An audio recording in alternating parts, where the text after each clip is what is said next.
आप देख रहे हैं डीडी नेशनल, नए भारत का नया दूरदर्शन।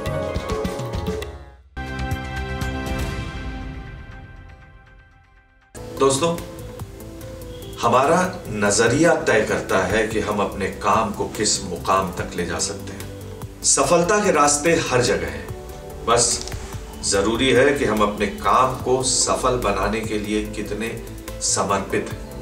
कौशल विकास के प्रयास से लोगों की जिंदगी कैसे बदल गई और कैसे उनके लिए कामयाबी के नए रास्ते खुल गए, आइए देखते हैं। देश के सबसे बड़े ऑटो एक्सपो 2023 और ऑटो कंपोनेंट एक्सपो एक्मा में automotive skills development council ESDC ने भाग लिया और एक स्टॉल के जरिए इंडस्ट्री एक्सपर्ट और विजिटर्स को न्यू टेक्नोलॉजी के लिए जरूरी स्किल ट्रेनिंग इनिशिएटिव से रूबरू करवाया।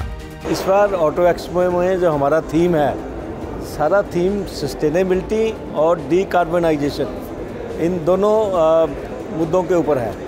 और इन दोनों मुद्दों में फिर अगर हम जैसे और फोकस करते हैं तो ये नई से नई टेक्नोलॉजी आएंगे, नए प्रोडक्ट्स आएंगे। तो जैसे अगर आप ऑटो एक्सपो में इस बार आप वेरियस स्टॉल्स में जाते हैं जब, तो आपको बहुत नई टेक्नोलॉजी नज़र आएंगी। आपको बायोफ्यूल्स के ऊपर आएगा, इलेक्ट्रिफिकेशन के ऊपर नज़र आएगा, हाइड्रोजन फ्यूल सेल और हाइड्रोजन IC इंजन्स के ऊपर नज़र आएगा।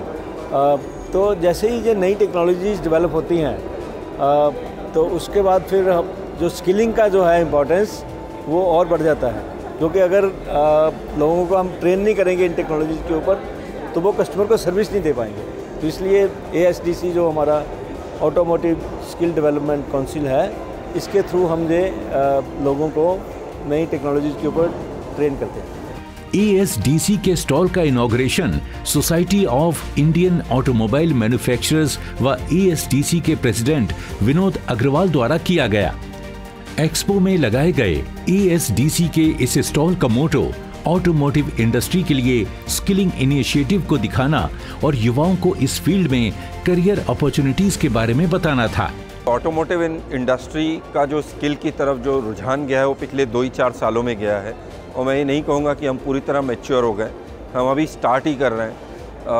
और ASDC की तरफ से और मैन्युफैक्चरर के साथ जॉइंट करके हम कोशिश कर रहे हैं कि हर टाउन में हमारा एक ट्रेनिंग सेंटर खुले। अभी हम उसके बहुत पहले हैं, मैं ये नहीं कहूँगा कि हम बहुत आगे पहुँच चुके हैं, लेकिन कम से कम मेजर टाउन्स में हमारा ऑलरेडी ट्रेनिंग सेंटर खुल चुका है।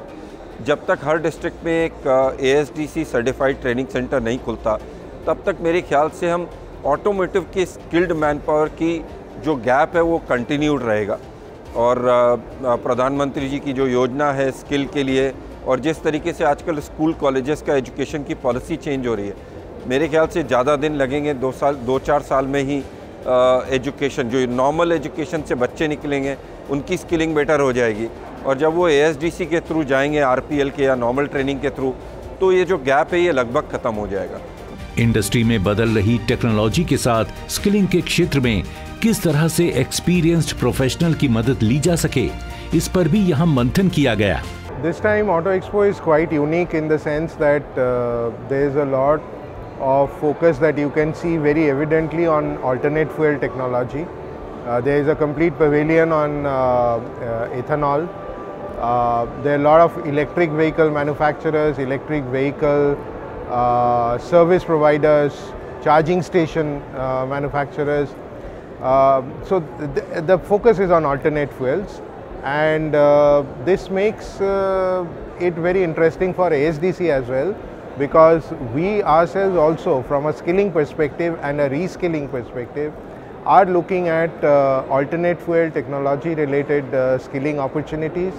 We are already doing a number of different projects on electric vehicle technicians, charging station operators, battery management system engineers, etc. And we are also looking at curriculum around ethanol, which is the flex fuel based engines, the skills required to look at design and testing of such engines. So these are priority areas for us as well. Automobile sector में skilled लोगों की भारी कमी है।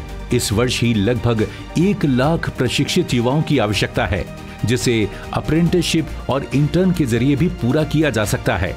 ASDC इस क्षेत्र में लगातार युवाओं को क्वालिटी ट्रेनिंग देकर इंडस्ट्री की जरूरत को पूरा करने की दिशा में काम कर रहा है। भारत सरकार से मेक इन इंडिया को लेके बहुत प्रोत्साहन है। पहले हमारे इंडिया में जो हमारा प्रोडक्ट है व्हील काफ़ी इंपोर्ट होता था, लेकिन हमारी जो सरकार है मेक इन इंडिया के थ्रू काफ़ी सारे व्हील्स को हमने लोकलाइज किया है। जो पहले इंपोर्ट होके इंडिया में आते थे वो व्हील्स हमने इंडिया में बनाए हैं। अभी पीछे भारत सरकार से हमें अवार्ड भी मिला है, MSME अवार्ड 2022 में। EV सेक्टर के लिए भी ट्रेनिंग दी जा रही है। ASDC का ये स्टॉल युवाओं के लिए काफी फायदेमंद रहा है। युवाओं को MSDE द्वारा ऑटोमोटिव और इलेक्ट्रिक व्हीकल के क्षेत्र में चलाए जा रहे skilling program, up skilling initiative और इंडस्ट्री पार्टनरशिप के तहत क्वालिटी ट्रेनिंग के बारे में पता चला है। हमारे पास वो वर्कफोर्स मौजूद है, young workforce who is willing to grow experiment. ठीक है, अब हमें क्या करना है? हमें करना है कि उनको स्किल्ड बनाना है, क्योंकि अब आप देखिए बहुत जल्दी चीज़ें बदलती हैं। मैन्युफैक्चरिंग जो 50 साल तक जिस तरीके से चलती है वो 50 साल तक वो जीवित थी।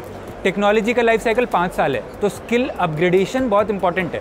तो इसीलिए आई थिंक बहुत सही टाइम पे स्किल इंडिया या स्किलिंग पे फोकस जो किया है सरकार ने, वो this is the right time, क्योंकि हर 2 साल बाद जो आपको स्किल्स चाहिए ग्रो करने के लिए, बढ़ने के लिए, वो बदल रही हैं।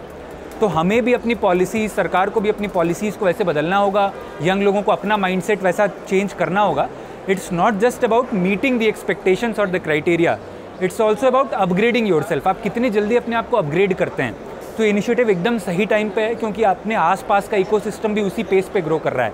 तो हमें भी अपनी अपस्किलिंग पे, उस पेस पे काम करना बहुत ज़रूरी है। वहीं इंडस्ट्री को भी स्किल्ड वर्कफोर्स के बारे में एक प्लेटफॉर्म की जानकारी मिली है।